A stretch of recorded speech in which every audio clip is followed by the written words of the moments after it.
Hello guys, welcome to our YouTube channel exams. So ইয়াতে আমি question answer discussion কৰিম সকলো এক্সামৰ কাৰণে যি এক্সামত জিকে আহে তাৰে কাৰণে এইটো ভিডিঅ' চাব পাৰে আপোনালোকে তে আমি প্ৰথম প্ৰশ্নটো আৰম্ভ কৰোঁ ফাৰ্ষ্ট প্ৰশ্ন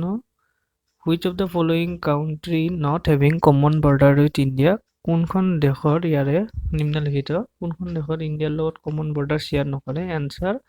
ৰাছিয়া আপোনালোকে জানে চাইনা ভুটান পাকিস্তান তিনিওৱে কৰে কেৱল ৰাছিয়াই নকৰে ঠিক আছে নেক্সট কোৱেশ্চনটো হ'ল planning commission of India was established in planning commission of India establish হৈছে আপোনাৰ 1950 আৰু ইয়াতে ইমপ্লিমেণ্টেশ্যন কৰা হৈছে 1951 ইমপ্লিমেণ্টেশ্যন মানে আপোনাৰ আৰম্ভণি কৰা হৈছে ঠিক আছে নেক্সট কোৱেশ্চনটো হৈছে the constitution came into effort on কিমান চনত কনষ্টিটিউশ্যনটো সম্পূৰ্ণৰূপে কাৰ্যকৰী হৈছে ইয়াৰে শুদ্ধ উত্তৰটো হ'ল 26 জানুৱাৰী 1950 আৰু ইয়াতে যে লিখা আছে 26 নৱেম্বৰ 1949 ইয়াতে আপোনাৰ কনষ্টিটিউশ্যনটো তৈয়াৰ হৈছিল ঠিক আছে next question RBI was nationalized in reserve bank of India কিমান চনত নেশ্যনেলাইজ হৈছে 1949 নেশ্যনেলাইজ হৈছে আৰু reserve bank of India first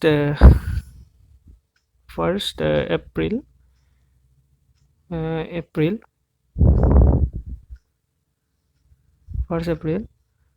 1935 স্থাপন হৈছিল ৰিজাৰ্ভ বেংক অফ ইণ্ডিয়া ঠিক আছে নেক্সট কুৱেশ্যনটো হ'ল who was the founder of slave ডাইনেষ্টিৰ ফাউণ্ডাৰ মানে কোনে স্থাপন কৰিছিল স্লেভ ডাইনেষ্টি কুতুবুদ্দিন এবাকে স্থাপন কৰিছিল স্লেভ ডাইনেষ্টি ঠিক আছে এইটো দিল্লী সালতানাতৰ question Fatehpur Sikri and Buland Darwaza Agra were established by কোনে এষ্টাব্লিছ কৰিছিল ফাতেহপুৰ চিকৰি এণ্ড বুলন্দ দৰৱাজা আকবৰ মহান ৰজা আকবৰ মোগল সম্ৰাট আছিল বানানটো চাই ল'ব স্পেলিং অলপ মিষ্টেক হ'ব পাৰে সৰি তাৰে কাৰণে নেক্সট হৈছে Poona pact between Gandhi and Ambedkar took place in কিমান চনত পুনা পেক্ট গান্ধী আৰু আম্বেদকাৰৰ মাজত হৈছিল 1932 ঠিক আছে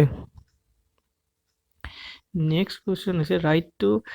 property case to be fundamental rights by কিমান এমেণ্ডমেণ্ট সংশোধন কৰা হৈছিল ৰাইট টু প্ৰপাৰ্টি আছিল আগতে সেইটো আপোনাৰ 44th এমেণ্ডমেণ্ট কৰা হৈছে এতিয়া ৰাইট টু প্ৰপাৰ্টিটো আৰ্টিকল 308 আছে ঠিক আছে India shares land boundary with how many countries কিমানখন কাউণ্ট্ৰিৰ লগত ইণ্ডিয়া লেণ্ড বাউণ্ডাৰী শ্বেয়াৰ কৰে 7খন কাউণ্ট্ৰিৰ মাজত ঠিক আছে 7খন কাউণ্ট্ৰিৰ মাজত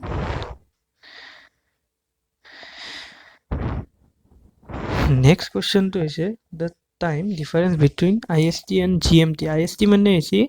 হৈছে ইণ্ডিয়ান ষ্টেণ্ডাৰ্ড টাইম আৰু GMT মানে হৈছে গ্ৰীনিচ মিন টাইম ইণ্ডিয়ান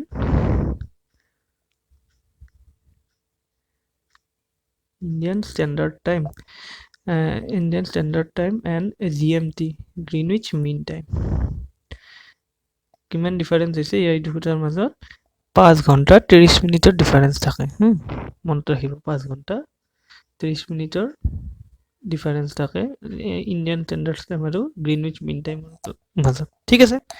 বন্ধুসকল ভিডিঅ'টো চাই যদি ভাল লাগিছে তেনেহ'লে আপোনালোকে লাইক শ্বেয়াৰ এণ্ড ছাবস্ক্ৰাইব কৰিব আৰু কমেণ্টত লিখিব ভিডিঅ'টো কেনেকুৱা লাগিছে ঠিক আছে ধন্যবাদ